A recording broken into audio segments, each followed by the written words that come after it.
Welcome to episode 26 of the Time Talks podcast, part of the Channel Zero Network. In this episode, I had the honor to speak to Dr. Diana Carolina Sierra Becerra. She's a professor of history and Latin American Latinx studies at Smith College. Her research focuses on social movements and revolutions involving topics such as feminism, labor, and armed movements. She worked at the Museum of Word and Image in El Salvador and is currently working with the National Domestic Workers Alliance on creating a public education program. In this episode, Dr. Becerra spoke about U.S. intervention, El Salvador, revolutionary feminism, historical memory, anarchism, and domestic workers. Thank you to Awareness for the Music. If you can support this podcast on Patreon, please do so. Sharing the podcast around is awesome as well. And here's a jingle from a fellow Channel Zero Network member. Hi, I'm Eamon from the Radical People podcast on Channel Zero Network. Did you know that the Earth First Journal is turning 40 years old this year? If you're not familiar, the Earth First Journal is a radical print magazine committed to reporting on resistance and defense of the wild. For 4 decades, they have covered everything from forest defense and sabotage to street demonstrations and lockdowns. If you are interested in reading and supporting the journal, as well as getting some history of Earth First, buy a 1-year subscription now and get the 40th anniversary issue upon release this summer. And if you'd like to receive a 20% discount on a year-long subscription, upon checkout, enter the promo code EFJ40THCZN. I'd like to begin in looking at the first question, which was looking back at your past. And correct me if I'm wrong, that your mother worked as a domestic worker. Yes. As well. And I was wondering if you could explain a transformational experience of when you first started seeing through the spectacle of propaganda and hegemony that the U.S. operates on. Yeah, I think my first experience is in seeing the contradictions of U.S. society were at a very early age. I migrated to the United States when I was 5 from Colombia, and my family and I were undocumented, and I grew up on Long Island, and my mother worked as a domestic worker, cleaning the houses of wealthy white families and raising their children. And my dad did a bunch of different low-wage work, from restaurants, factory work, delivery work, and at a very young age seeing the undocumented labor force that sustains not only the Long Island economy, but the U.S. economy. And in being treated as the, daughter of the quote-unquote maid, I could see the racism and the exploitation of undocumented immigrant labor. And that was very impactful for me, having to guard that as a secret at such a young age, the fear that comes with living undocumented. And in terms of my beginning politicization of being able to name and articulate what I was feeling, reading the autobiography of Malcolm X, and reading 100 Years of Solitude by Gabriel Garcia Marquez, it started to help me develop a framework for understanding why is it that immigrants are forced to migrate to the United States. Why are they confined to low-wage work? And how is that connected to the history of U.S. imperialism that destroys national economies, inflicts violence, and forces people to migrate? So that's like the long answer for that question. And from there, I can take it in different directions, so I want to let you jump into. I guess putting it into the context with literature, I was just wondering about kind of how that helped you process, with maybe contrasting that with the education you were receiving. Like how did reading that literature inform what you were learning with education, and were there contradictions there that exposed that even more with your own life experiences? Yeah, so there's a particular passage in 100 Years of Solitude that is really powerful. It's the Massacre of the Banana Workers. And Garcia Marquez explains how the military was called in and massacred banana workers who were on strike against a foreign U.S. banana company. And he talks about how the banana workers were massacred, thrown into a train, their bodies thrown into a train, and then disposed of into the sea like rotten bananas. And that passage just blew me away, and I immediately wanted to know, did this happen? And I started to do research. I was about 14 years old and doing research, and that's when I came across the history of the United Fruit Company, which is now the present-day Chiquita Banana. And this massacre did, in fact, happen. And the tragic thing is that this is not an exceptional occurrence. This is the history of all of Latin America, where a region that is so rich in natural and mineral resources is positioned in an economy that is extractive, that benefits both U.S. and Latin American elites. And having read that text as an undocumented, little girl, it was really powerful because it challenged the narrative that I was told about why I should be grateful for being in this country, that the United States had opened its arms and that undocumented people should live in fear and in gratitude for the little that they have. And in reading that, it just became very clear to me that the United States, at the time, this is how I understood it, was hypocritical, that it preached democracy while inflicting violence against other people. So those are one story of how those seeds were planted and seeing the contradictions between rhetoric and practice. And then, in the contrast of my own life of living in an area that was very wealthy and white, but these little small enclaves of these really crappy apartment buildings where undocumented people lived. And Long Island itself is an extremely racist, segregated place. So all those, from a very young age, I very much knew what my class position was. And it wasn't until college that I even learned that white working class people existed. In the world where I grew up was to be white, was to be wealthy. And then later I learned that there were other white working class people who did in fact exist. Thank you for sharing that story. Mm-hmm. And just kind of a comparative story of education for me was I'm a white cis male, and I grew up in North Denver, which was primarily Chicana neighborhood, and I was usually one of the only white kids in the class, and a lot of the teachers were Chicana teachers, and they were always kind of attacking the curriculum, and I was in elementary school, and they would show us the Aztec calendar, and one of my teachers once, he called me a colonizer, and I was like 8, and I didn't understand, I had no recollection of this, but he planted the seed in me that really made me question hegemony and education system, because then when I went to middle school, we were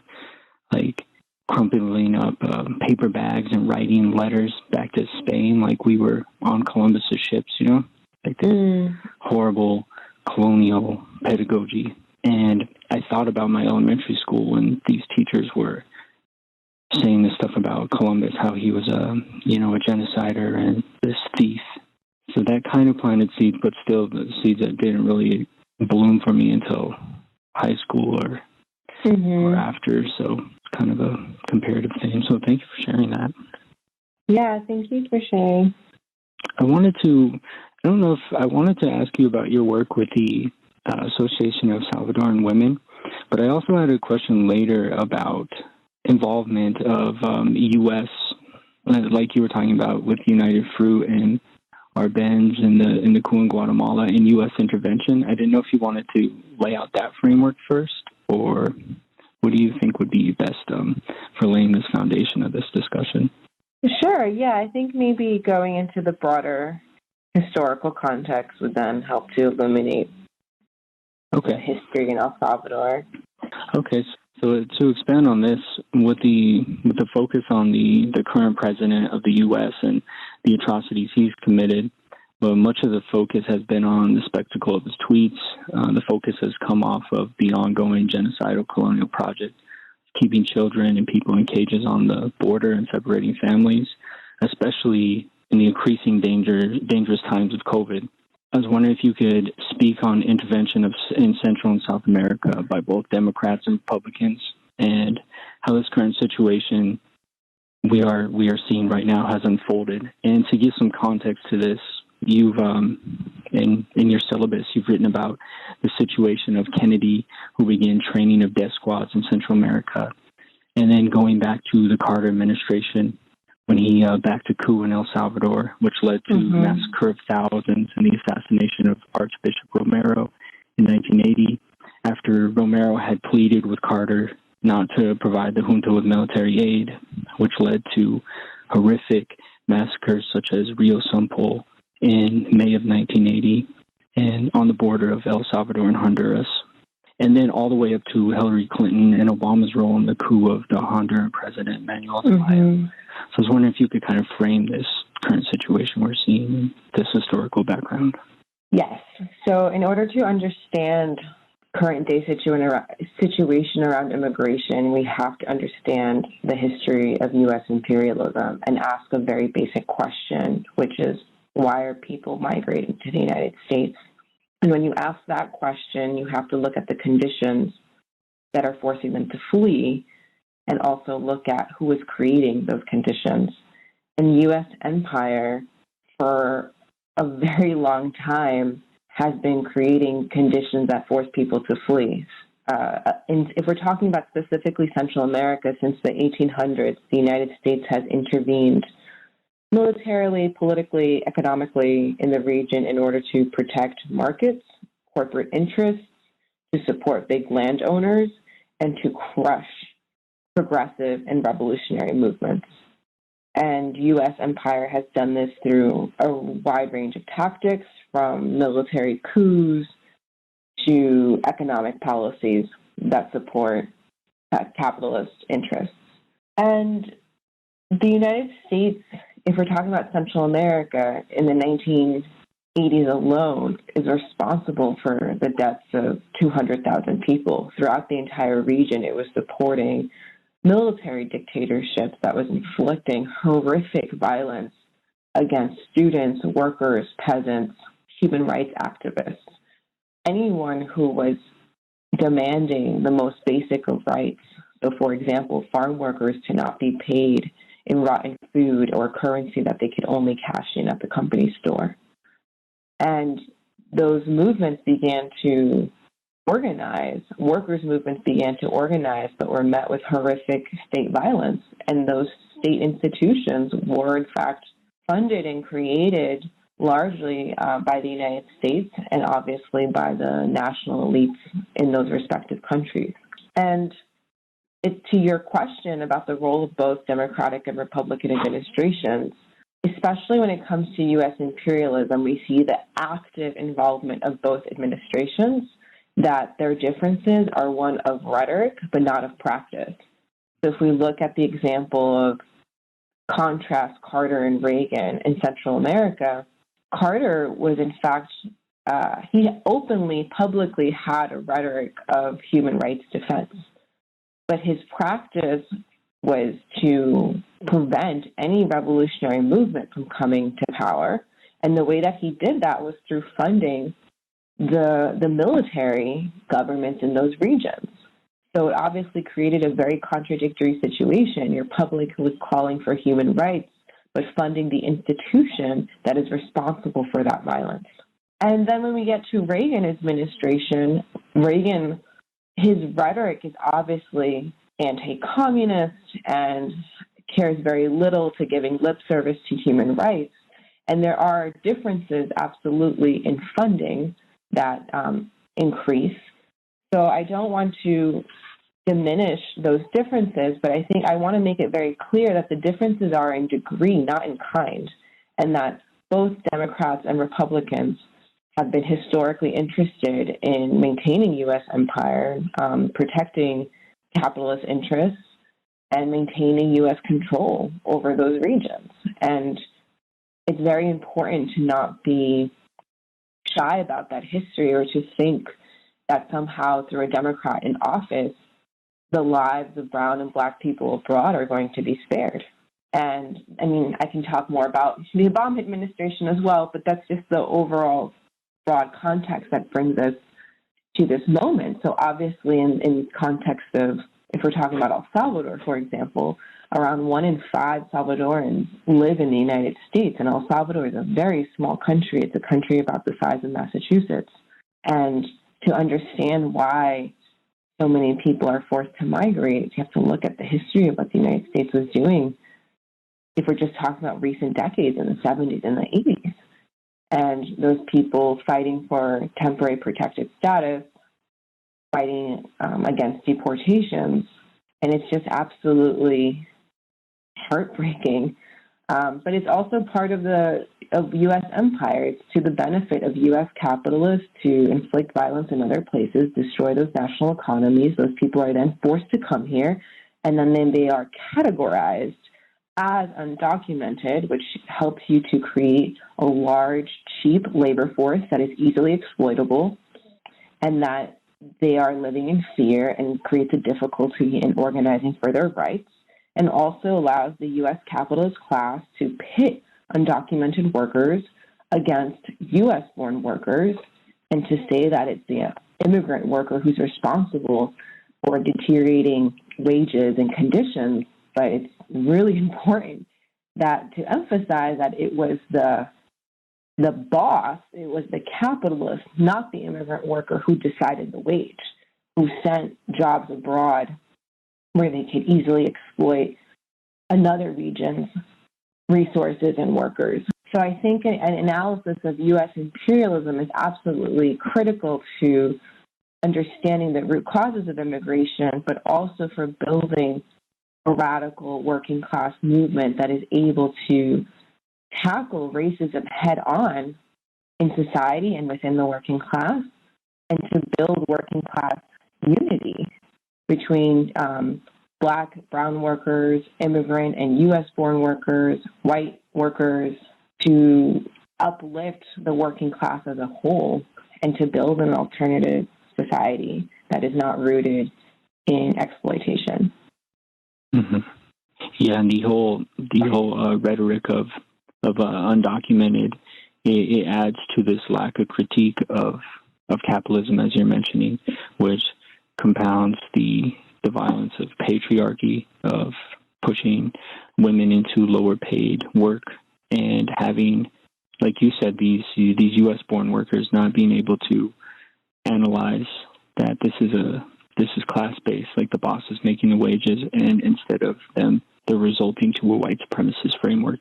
Kind of how this bargain the whole country was founded on. Absolutely. Mm-hmm. And it's just reproducing that horrific, violent state, and that really shows the value of internationalism in knowing this history and knowing about these other social movements in Central America. Mm-hmm. So thank you for that foundation. I was wondering if we can move into speaking about your research and experience with the Association of Salvadoran Women, and an overview of this armed socialist feminist group, and also how internationalism plays into their movement. Yes, so in this broader political context in El Salvador of massive state violence and repression against unarmed movements, beginning in the mid to late 1970s, you see the emergence of, well, actually, let me backtrack a bit. My work on El Salvador is about the role of revolutionary women in expanding revolutionary praxis, meaning the theory and practice of revolutionary movements. And we see the participation of campesina women, farm worker women, and working class women in building militant labor movements beginning in the 1960s and onward. There was a prior history as well, but in talking about the focus of my work. And what's really amazing is that as these women are organizing to build unions, build their working class organizations, they start to develop a political consciousness about the specificity of their oppression as working class women. I'll give you an example of one woman that I interviewed, Domitila, who talked about having to sneak out every night to go train in the militias. And this is after the National Guard is committing horrific violence against farm worker communities. And so she begins training in the militias at night, but each time that she comes home at dawn, her father beats her, like mercilessly. And he thinks that she's being sexually promiscuous. And he stops beating her when he finds a revolver hidden underneath her pillow. And this one story really captures the huge obstacles that women and girls, we're talking about 10-year-olds, 12-year-olds, 13-year-old girls who are participating in these movements, and the gendered obstacles that they not only have to confront the patriarchal authority of big landowners, but also the patriarchal authority at home. And from these experiences of building these working class organizations in the 60s and 70s, by the time that the Civil War breaks out in 1980, and we have 5 different guerrilla groups who have taken territorial control of at least 1/3 of El Salvador, we see the emergence of what women called revolutionary feminism, which is a political practice to dismantle capitalism and patriarchy. And so in the guerrilla territories with the Association of Salvadoran Women, we see organizers building alternative institutions that will replace the authoritarianism of the state and as an alternative to capitalism. And they build what they called popular local power, or councils, where peasants are coming together to make decisions about issues that are impacting their lives. And this is all in the context of war. And so they create health clinics and schools. They have an entire generation of farm workers, of campesinos, who learn how to read and write in the guerrilla territories. They set up childcare collectives. And this Association of Salvadoran Women, AMIS, is absolutely critical in making sure that the revolution will also center the liberation of women. And at an international level, this practice is being built on multiple scales. Women are developing revolutionary feminism in the guerrilla territories, but they also have solidarity networks across the Americas. And women who are in exile, for example, in Mexico City, they're coming into conversation with Chilean women who have also are experiencing a U.S.-backed military dictatorship, massive repression, and also reflecting on the sexism in their own leftist organizations. And women are also meeting socialist women. Latin American women are also meeting socialist women in the United States. And so what we see is a hemispheric feminism that is anti-capitalist, is anti-imperialist, and is obviously working for the liberation of women. So the 1970s, 1980s is really this beautiful reemergence of revolutionary feminism. In the United States, it often gets called intersectionality, and it's really important for folks in the United States to know that that term of looking at the multiple systems of oppression has a really long history in the United States, but also outside of the United States. And I mean, I can talk more about intersectionality and the way it's understood, but I think, though, that the importance of this history, one of its important lessons is its internationalism and how revolutionary women in different countries in the hemisphere are coming together to really ask themselves, what does it mean to have a revolution, and how do we ensure that women will be liberated, and how do we really understand how patriarchy is at the center of how capitalism functions. Yeah, and I'm building on that, and as you write, of the way that they linked women's liberation to anti-capitalist politics. The internationalism they had with also how it's weaved into imperialism, and also how queer liberation movements were working with the El Salvadoran women X movements. I was wondering if you could share some stories from this internationalism. I believe this was with some groups in the U.S. Yes.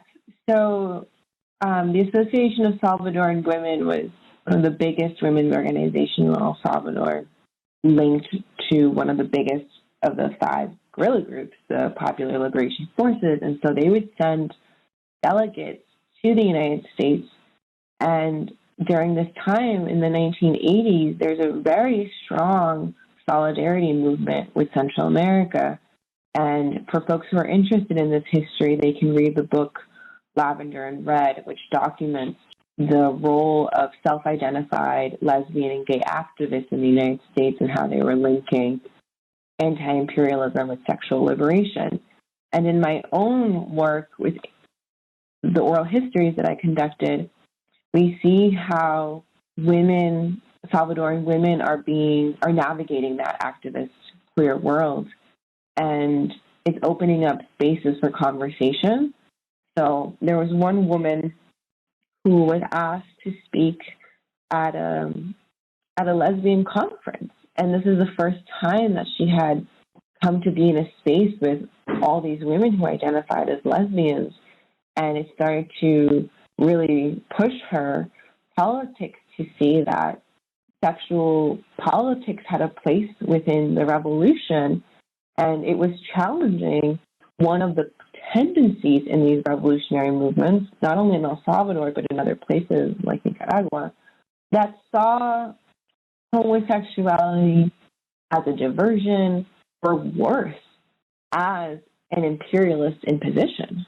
And so there's been a tendency, a sexist and homophobic tendency within anti-imperialist movements to treat homosexuality as something that the United States has imposed, obviously to the detriment of queer people who are colonized and impacted by imperialism. And also, in the interviews that I did, we also see moments of a lot of disconnect as well. I interviewed one woman who now, years later, works actively in one of the strongest feminist organizations that is fighting for the rights of queer people and trans women. But at the time, this one woman in particular talks about how when she was in a conference with a bunch of lesbian and gay people, using the terms at the time of how they identified, she told them homosexuality is a diversion to the revolution. And she says that now she feels a lot of shame for having believed in that. So I give this as an example of the ways all the work that goes into building solidarity and pushing political positions, and these contacts, these encuentros, they can plant seeds, and sometimes very strong alliances can be built, but sometimes a lot of tensions also emerge between movements. Thank you for sharing those stories.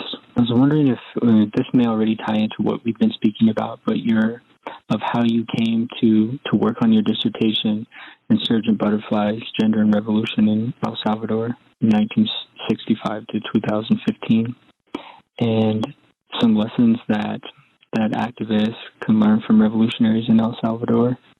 Yeah, so I first came to study El Salvador when I went to go work at the Museum of the Word and Image in San Salvador, or the Museo de la Palabra y la Imagen. Mm. It is a museum that was co-founded by one of the founders of the Radio Venceremos, which was the radio of the Farabundo Martí National Liberation Front, or of the guerrilla movement in El Salvador. And it's a beautiful museum that does popular education work in really making revolutionary history accessible to a broader audience. And they not only do exhibitions, but they also will produce board games and comic books and really make history accessible in all the ways, diverse ways that people learn.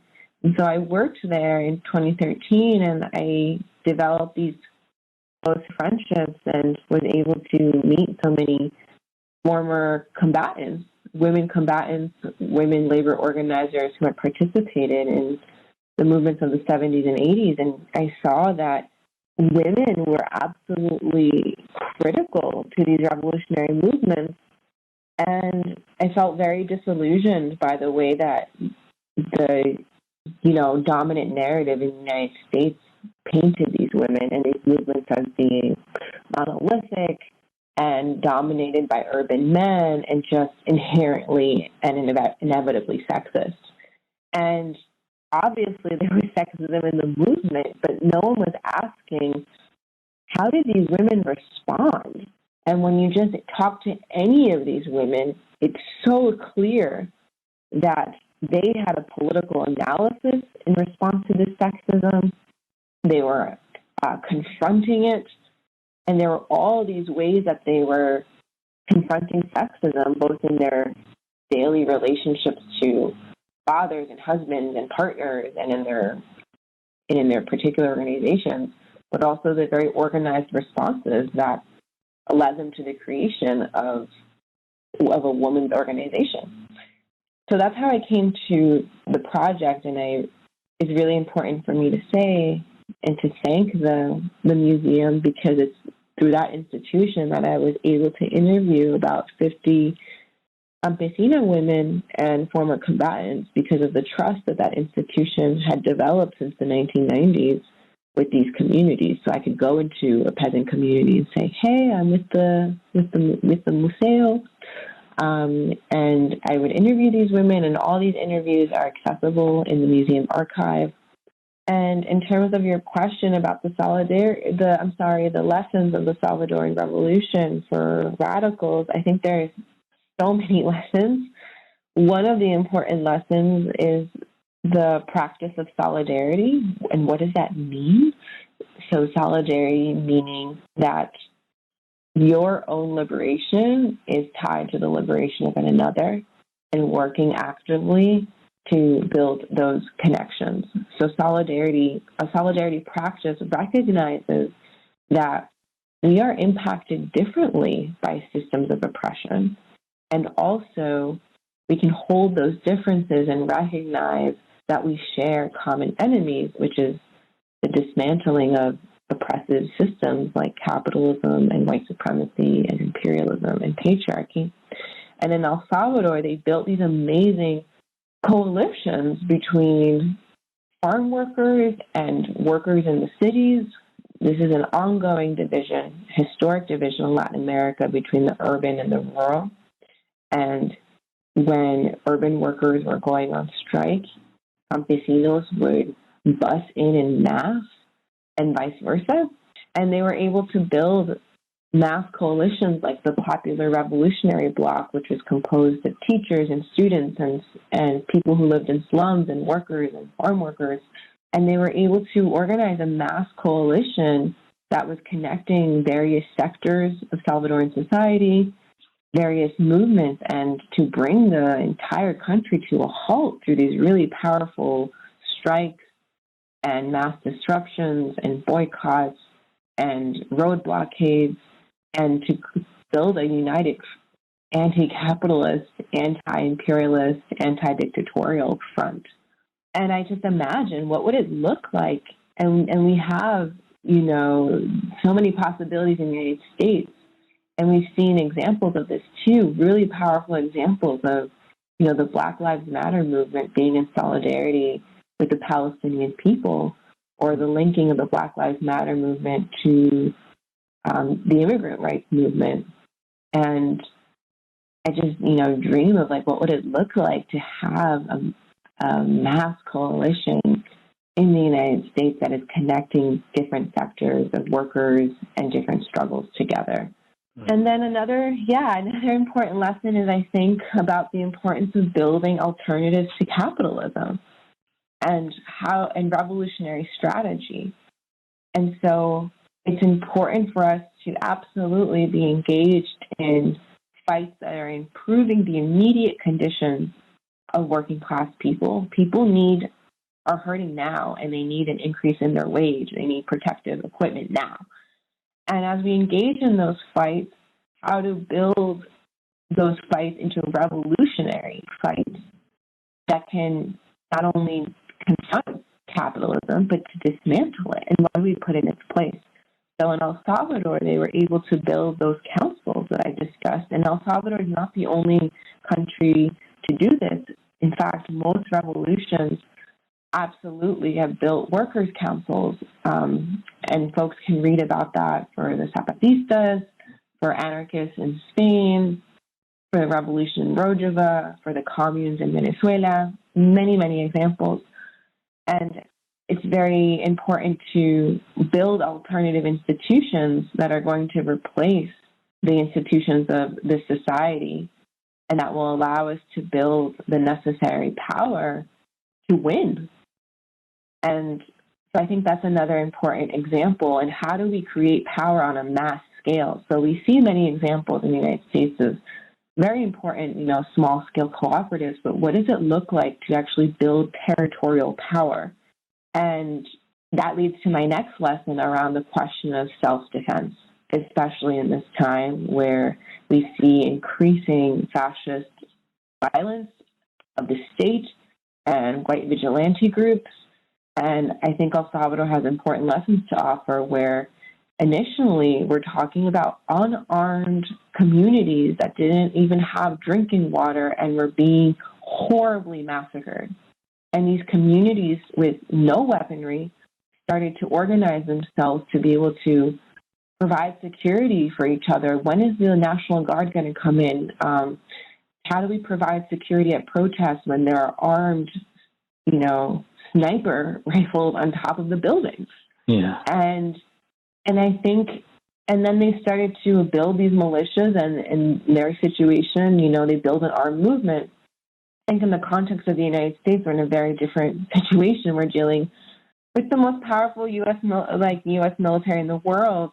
But I do think that we can take seriously the question of community defense and how do we keep our community safe. And then obviously there's a very strong Black radical tradition that has taken that question very seriously. And I think a lot of people are very nervous about talking about that question. But I think we do need to look at it historically and see how do we adapt it for our current political context. And there's also examples of this, having seen an interview with Dr. Cornel West where he's talking about how in Charlottesville, had it not been for armed leftist groups who were providing defense, that they would have been absolutely taken out by the fascists who came in to beat and run over protesters and to kill them. Oh, yeah, when he was speaking about them protecting them at the church. Yes. Yeah. Yes. So there are groups like the Redneck Revolt, which is an armed anti-fascist group that provides security at protests and also provides, classes in self-defense to women and to queer people and to people of color. So I think, again, I don't want to this is a very delicate conversation and to be alarmist. And, no movement, organizers don't choose these conditions. And when I talk to people in El Salvador, they make it very clear we did not want to pick up arms. We were forced to pick up arms because they were massacring us. Yeah. And I think that's a really important lesson. And so for the context of the United States, very different context, but I do think it's important to think about how do we keep our communities safe? And security is one part of it, security at a protest, but it's also digital security, understanding the mass surveillance of the state. And it's not to be paranoid, but it's to be prepared. And I think once we have more knowledge about these things, it can actually just make us feel more calm and also allow more people to participate. Does this make sense? No, definitely. These are great points. And really speaking to the security culture is just a very important thing of people learning about Signal or Tor and end-to-end encryption. And, Absolutely. Even protests sometimes becoming tokenized, knowing that if you do go, not to post people's faces, and going back to what solidarity does look like. Those things all tie into self-defense as well. But absolutely. And looking at what you're looking at with armed self-defense as well, those histories. I was thinking of another example. I'm working on a book with Scott Crow about Common Ground Collective and how they were an armed self-defense in New Orleans after Katrina, how they had to take up arms, and they turned a mosque into a clinic down there, and it was routinely being attacked by white supremacists who were deputized by the police.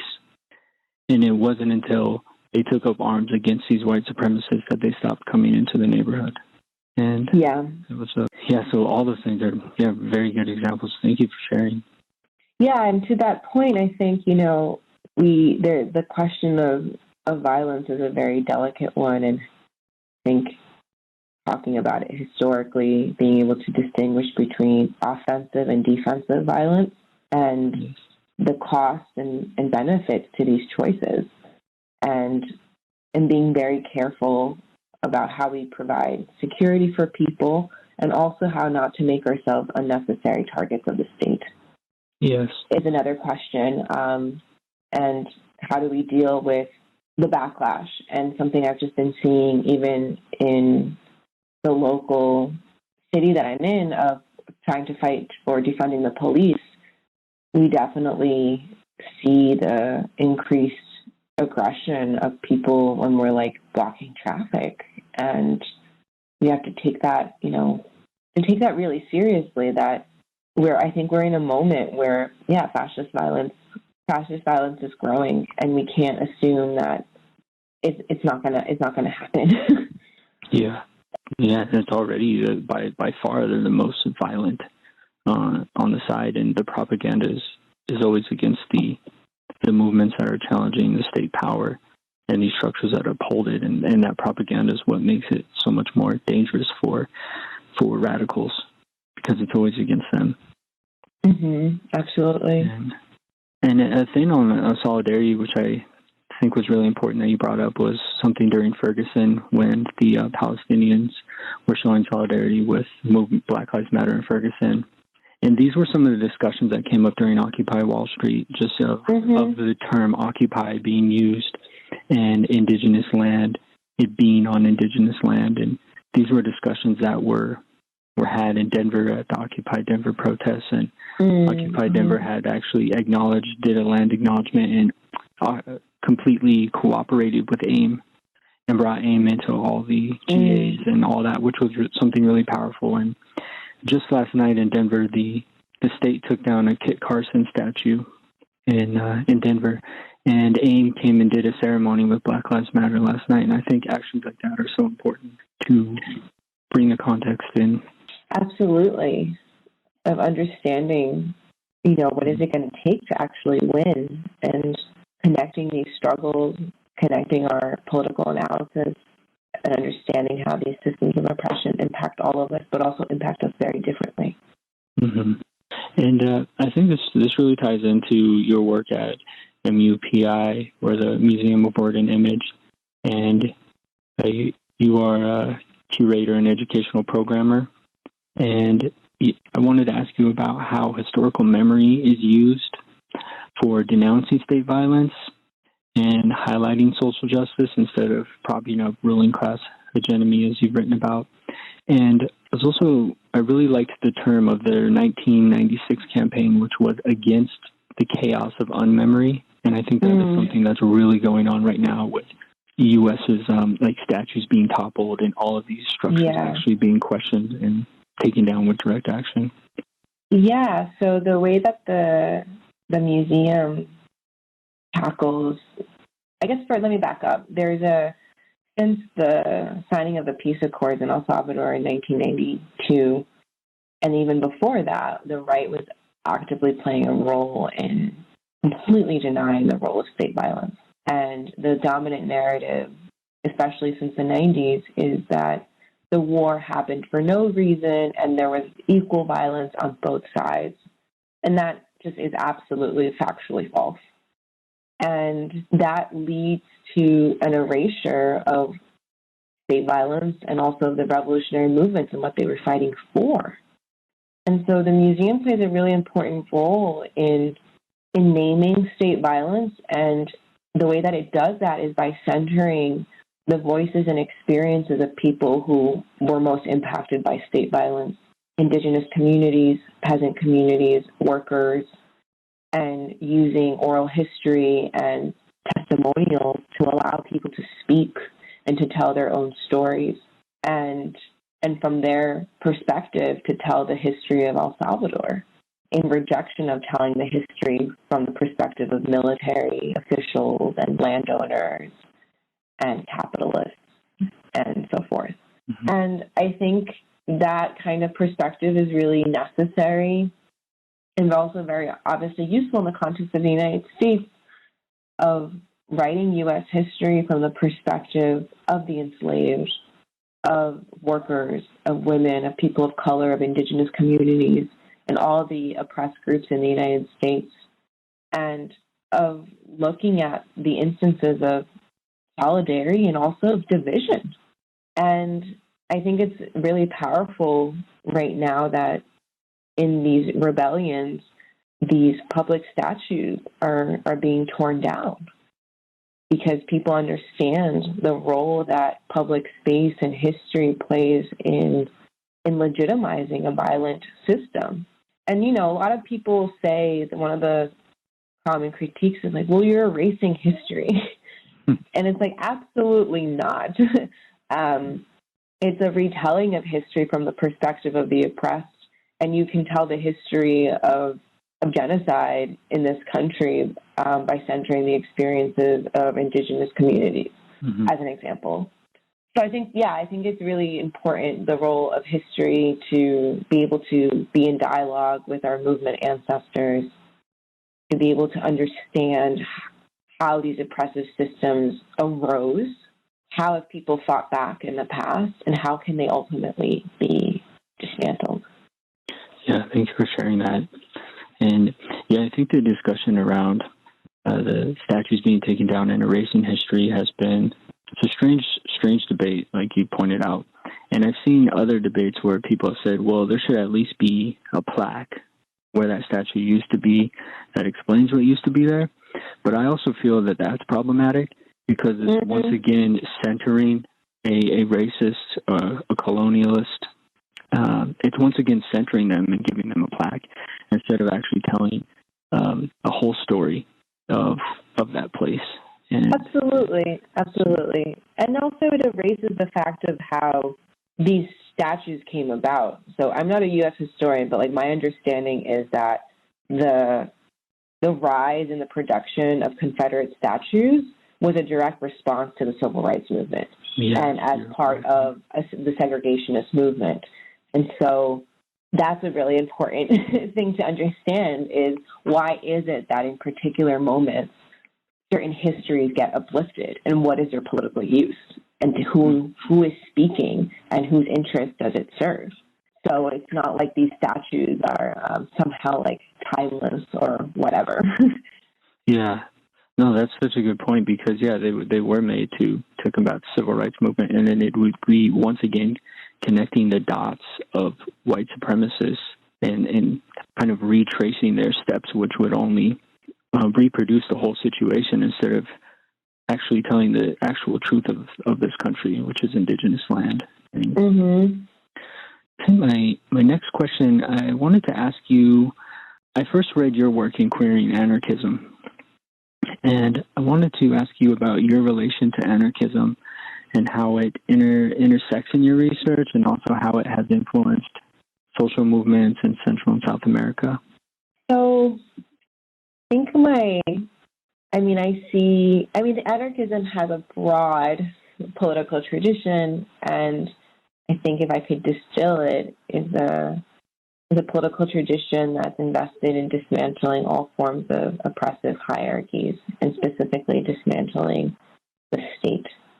And by the state, I mean the ability of the apparatus that the ruling class has to keep its power and to have a monopoly over violence. The state is different than governance. I mean, something that has really appealed to me about anarchist movements is its commitment in fighting the state and building alternatives.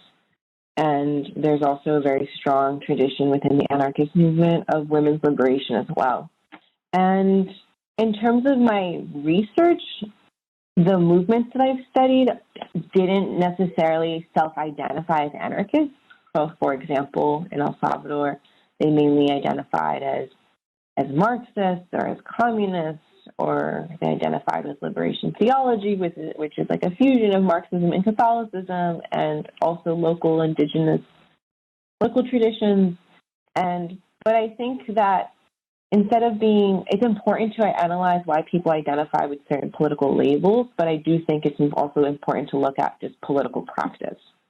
And anarchist movements, I think, have a lot to teach us. So, for example, talking about Spanish anarchist workers during the Spanish Revolution and the way that they were building and these workers' councils and expropriating so much capitalist wealth and putting it under the direct control and management of workers. And so I think one of the most important lessons of the kind of anti-capitalism that I want to build and the kind of socialism that I want to build is not a socialism of state bureaucrats. It's not a socialism that has markets. It's a socialism that is rooted in the direct control of workers. Mm-hmm. And I think that's really important in order to avoid top-down movements and in order to avoid situations where you have a bureaucratic capitalist state that is controlling the economy. So I think anarchism is really beautiful in that sense of how do we manage ourselves, and what does autonomy look like, and really believing in the creative capacities of working class people to run their own lives. So my last question is, if you could speak about your work on putting history into domestic workers' hands project and share some stories of this work. Yeah, so I'm working with two colleagues. I'm based at Smith College. I'm working with Jennifer Guglielmo and Michelle Hoffoy, and working with the National Domestic Workers Alliance. And they're an organization of around 60 affiliate groups across the country, fighting for the rights of child care providers, housekeepers, house cleaners, and elderly care providers. And so what we're working on is a history project where we're producing a digital timeline of the history of domestic work in the United States and of domestic worker organizing. And I'm the lead on creating a political education curriculum for the entire membership of NDWA so that domestic workers have the tools that they need to participate in their own movement. And so, for example, we have a unit on the history of slavery in the United States and how that impacted both Native American women and Black women and how it shaped domestic work. And also the role of domestic workers in the overthrowing of slavery.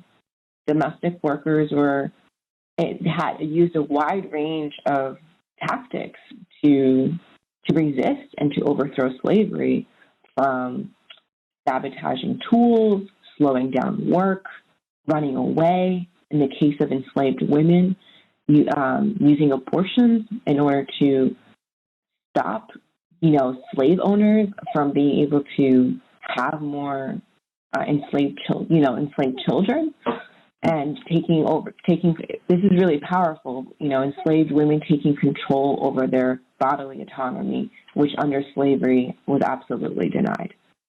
And domestic workers played a really key role in running away and also in armed insurrection. And we have stories of indigenous women burning plantations down, as obviously enslaved Black women as well.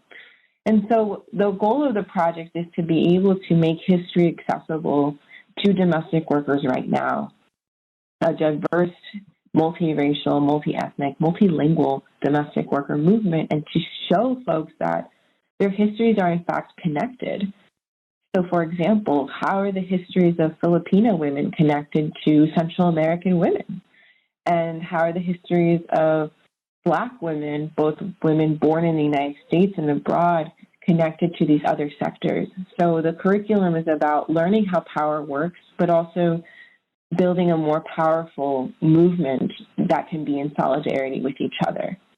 And I think it's an awesome project because it's making history accessible to a broader range of people, and so that they can learn from the strategies and the tactics of past movements, and to know that they're part of a really rich revolutionary political tradition, and that domestic workers have been key in U.S. history, from the overthrow of slavery to participating in the civil rights movement, the role of domestic workers in the feminist movement, obviously now like in the immigrant rights movement.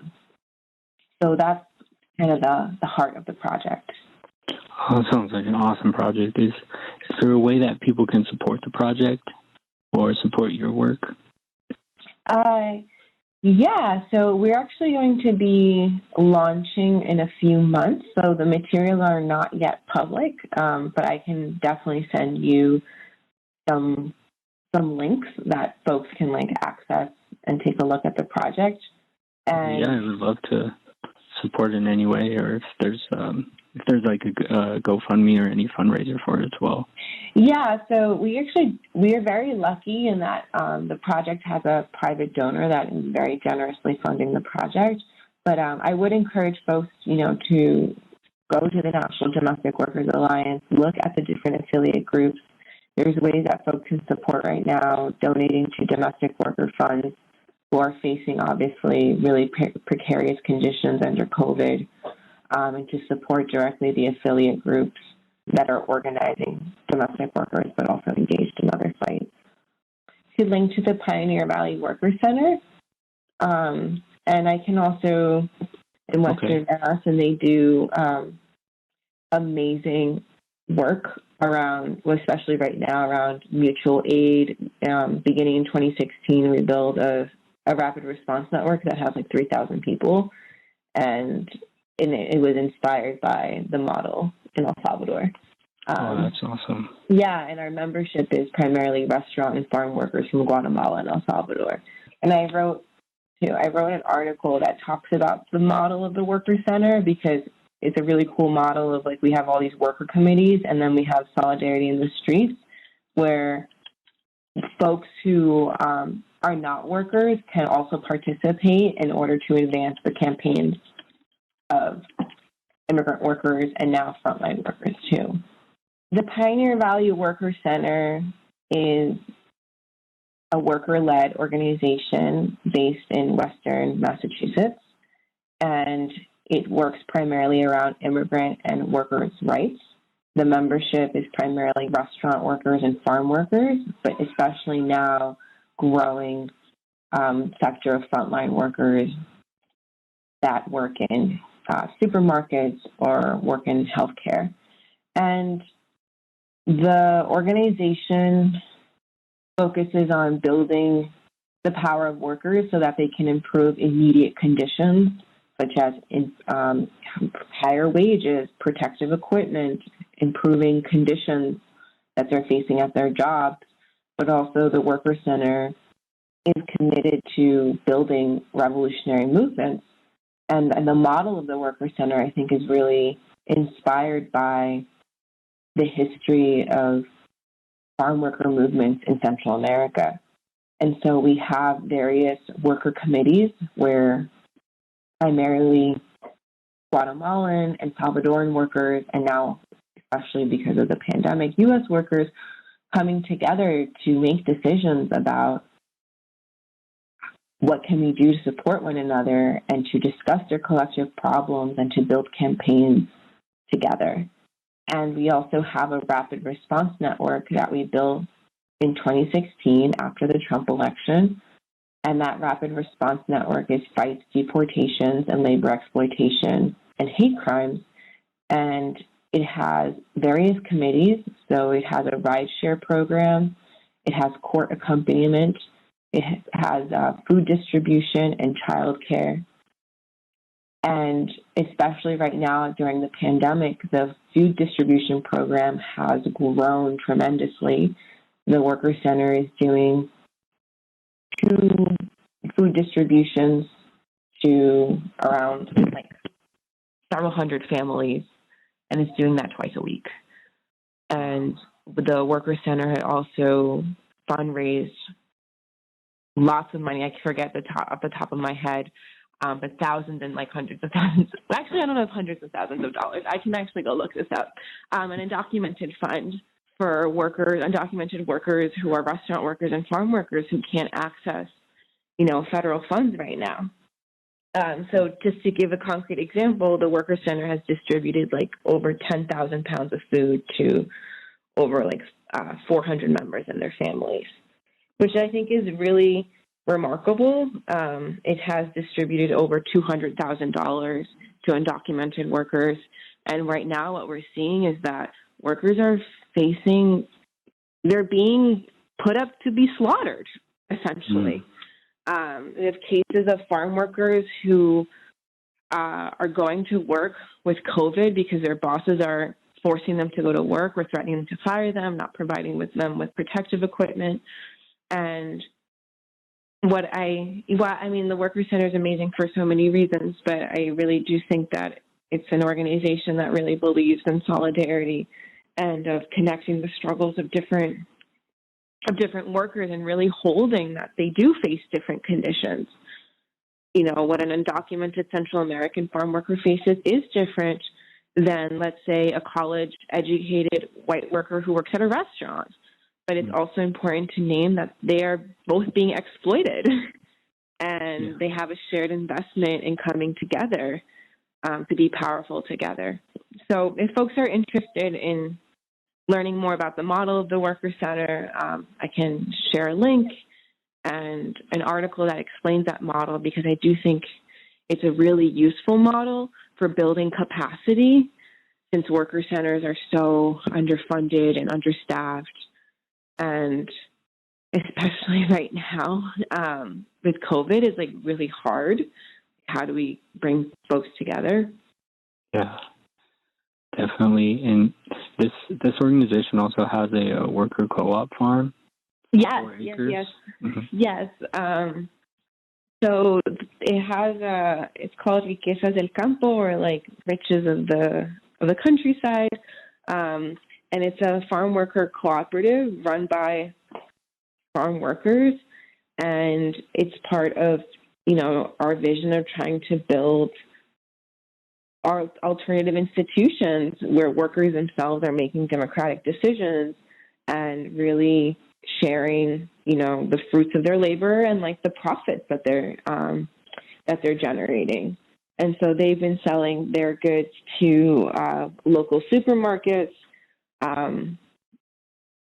And it's a really amazing project, and it's also has a community garden that is available to the broader community, and it's also we're trying to create it into a community center.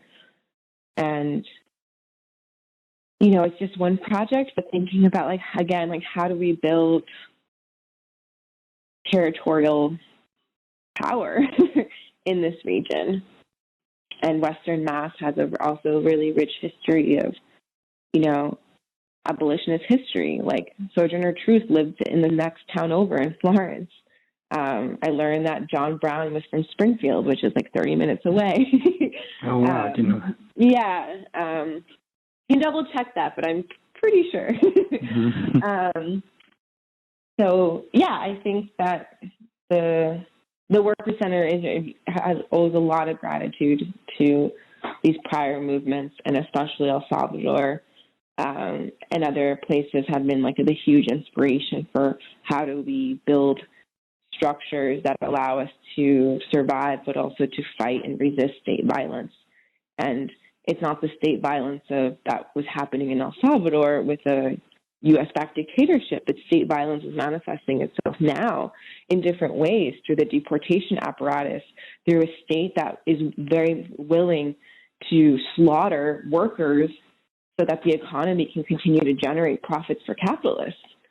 So it's making those connections, and then obviously a state that is willing to murder Black people left and right, that if the virus doesn't kill them, the police will. Yeah. Well, thank you for sharing that. It's so true, and the mutual aid and these solidarity networks are more important than ever. Yeah, and I think, that goes back to your earlier question of anarchist practices. We can call it anarchist, it's also rooted in other political traditions, but mutual aid is really important. Of a basic principle, like how do we protect ourselves and how do we manage our own resources when the state is violent and wants to kill us and won't provide the most basic of resources. So it's really infuriating that,